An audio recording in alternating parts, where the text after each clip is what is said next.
Hoje minha morada é lá dentro do mato, lugar que é de fato bastante isolado. Lá não tem estrada nem sirva de carro, é trilheiro de barro, é terreno alagado. Não existe ponte, minha passarela é apenas pinguela de tronco tombado. E mais 4 horas de mata fechada dentro das picadas feitas de machado.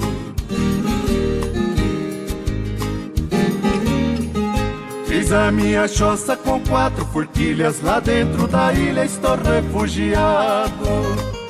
Não sou pescador, nem sou caçador, sou um eleitor que está envergonhado.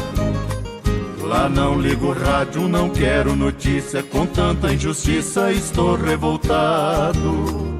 Não vejo jornais e nem televisão pra não ver os ladrões que eu tenho apoiado.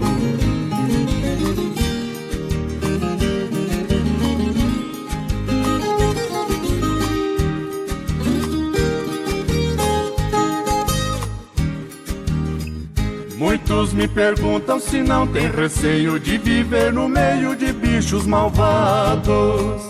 Aqui sei que tem muitas onças pintadas, tem cobra enrolada e de bote armado.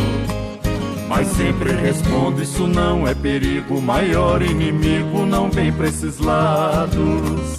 Tá sempre andando de terno e gravata, distante da mata e de carro importado.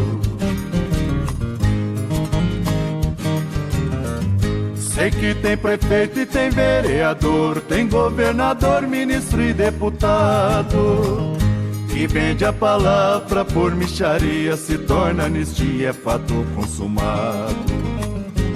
Eles que são urutus, cruzeiro e os brasileiros estão sendo atacados. Como é que pode o povo ser feliz vendo seu país ser sempre lesado?